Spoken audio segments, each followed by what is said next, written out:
Okay तो कैसे सब बढ़िया। देखिए क्या है ना कि एसबीआई के तरफ से आने वाला जो कार्ड है ये BPCL SBI octane credit card, इसके बेनिफिट्स के ऊपर हमने ऑलरेडी वीडियो बनाया है जिसका लिंक आपको वीडियो के नीचे डिस्क्रिप्शन बॉक्स में और वीडियो के लास्ट में यहाँ पर कहीं पर दिख जाएगा। तो आप उस वीडियो को देख सकते हैं। बाकी उस कार्ड पर लगने वाली फी एंड चार्जेस के बारे में इस वीडियो में हम बात करने वाले हैं इन डिटेल।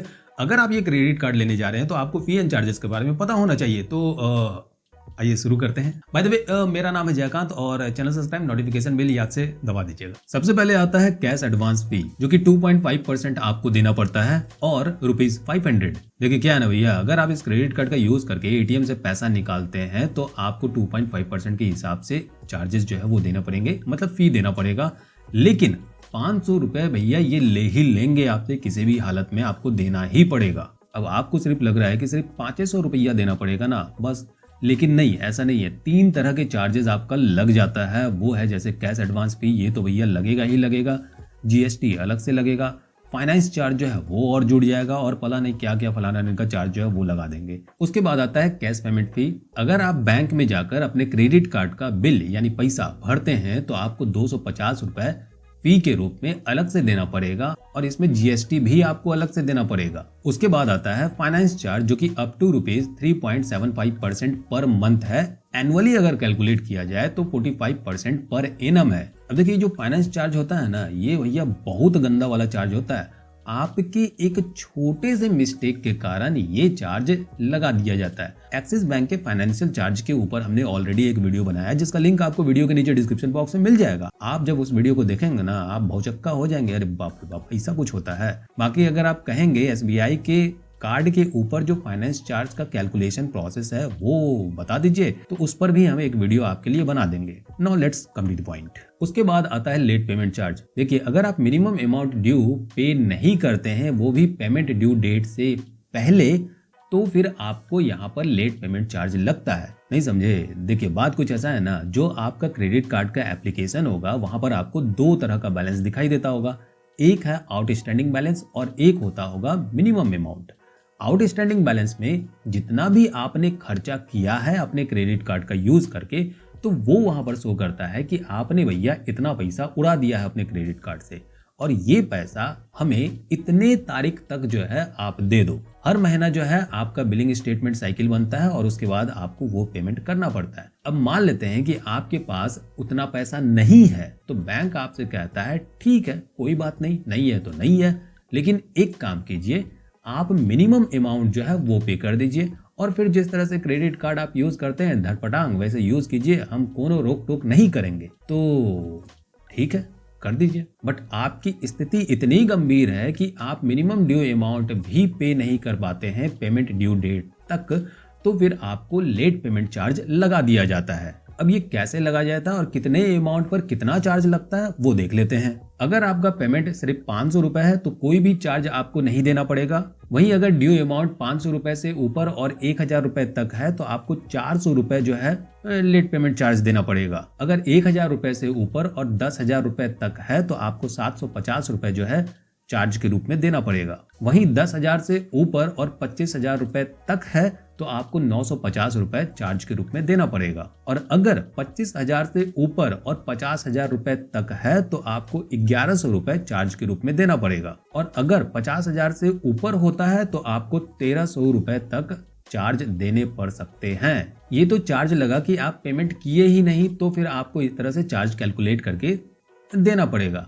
बट यहाँ पर जो कहा गया था आपसे कि मिनिमम ड्यू अमाउंट भैया कम से कम वही पे कर दीजिए, और आप वो भी पे नहीं करते हैं तो मिनिमम ड्यू अमाउंट के ऊपर अलग से आपको 100 रुपए का चार्ज देना पड़ेगा। और ये 100 रुपए पर पेमेंट साइकिल आपको लगता रहेगा जब तक कि आप पूरा पैसा क्लियर नहीं कर देते देकर। उसके बाद आता है ओवर लिमिट फी जो कि 2.5% of the over limit amount और 600 रुपए भैया ये ले ही लेंगे। हाँ हम समझ रहे हैं, यही सोच रहे हैं ना कि अरे क्रेडिट कार्ड का लिमिट ही 20,000 रुपया है तो ओवर लिमिट कैसे हो जाएगा। देखिए बैंक जो है ना वो कहती है कि कोई बात नहीं, आपका 20,000 रुपया लिमिट है ना, तो इससे घबराइए मत, हम आपको दे रहे हैं ना पैसा, आप सिर्फ हमको एक बार कॉल तो कीजिए। अगर आपका खर्चा 20,000 से ऊपर का हो रहा है और आपको एकदम नेसेसरी है पैसे की, तो आप कॉल करेंगे कस्टमर केयर को और आप उन्हें कहते हैं कि मुझे मतलब थोड़ा बढ़ा दो, तो अगर ऐसा होगा तो वो बढ़ा तो दिया जाएगा, लेकिन जो आपका ओवर लिमिट अमाउंट होगा, फॉर एग्जांपल कि 25,000 का फ़ोन है लेकिन कार्ड का लिमिट तो 20,000 रुपये है, 5,000 रुपये मेरा क्या होगा, ओवर लिमिट अमाउंट जो है हम बढ़वाए, तो यहाँ पर जो मेरा 5,000 अमाउंट है वो मेरा ओवर लिमिट अमाउंट होगा, तो उस पर मुझे 2.5% के हिसाब से चार्ज लगेगा, लेकिन मुझे 600 रुपये चार्ज तो देना ही पड़ेगा। ओके, फिर आता है पेमेंट डिसऑनर फी, जो कि 2% of the payment amount subjected to minimum charge of ₹500। In case अगर आपका पेमेंट फेल हो जाता है, फॉर एग्जांपल अगर आप चेक के थ्रू पेमेंट करते हैं या फिर जाकर आपने ऑटो ट्रांजैक्शन वाला प्रोसेस इनेबल करके रखा है कि ऑटोमेटिकली आपके बैंक अकाउंट से जो क्रेडिट कार्ड का बिल है मंथली बेसिस पर कट जाना चाहिए, बट जब ये कटना चाहिए तो उस वक्त जो है आपके अकाउंट में उतना पैसा ही नहीं हो और ये फेल्ड हो जाए, तो जब भी ऐसा कुछ होगा तो 2% ऑफ द पेमेंट अमाउंट, यानी जितना भी आपका ड्यू अमाउंट होगा उस पर 2% के हिसाब से ये चार्ज लगाएंगे, जिसमें आपका मिनिमम चार्ज 500 रुपये इनको देना ही पड़ेगा आपको। फिर आता है यूटिलिटी पेमेंट फी, ये एक नया चीज ऐड किया गया है। जितना भी यूटिलिटी बिल पेमेंट है उन सब का सम मिलाकर अगर 50,000 से ऊपर हो जाता है तब जाकर आपको जो है 1% के हिसाब से चार्ज देना पड़ेगा on the total amount of utility payment made in that billing cycle.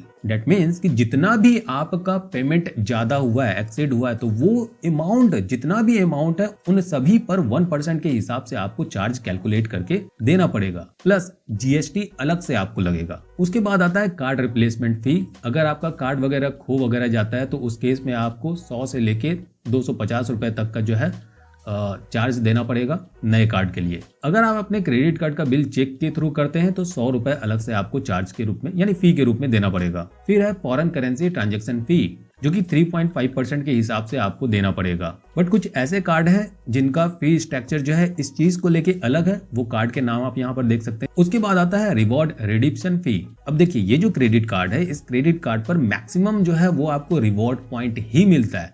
तो अब जब रिवॉर्ड पॉइंट आप रिडीम करते हैं तो रिडीम्पशन चार्ज आपको देना पड़ता है फी के रूप में, जो कि है 99 रुपए, applicable only on physical product. अगर आप इस क्रेडिट कार्ड का यूज करके रेंट पेमेंट करते हैं तो आपको प्रोसेसिंग फी देना पड़ता है, जो कि 199 रुपए होता है। फिर आता है dynamic and static currency conversion markup fee, जो कि 3.5% के हिसाब से आपको देना पड़ेगा। और किन कार्ड पर आपको नहीं देना पड़ेगा, ये जिनका फी स्ट्रक्चर अलग है, वो कार्ड आप यहाँ देख सकते हैं। तो फाइनली इस कार्ड पर लगने वाले जो फी एंड चार्जेस थे उसके बारे में हमने आपको डिटेल से बताया है।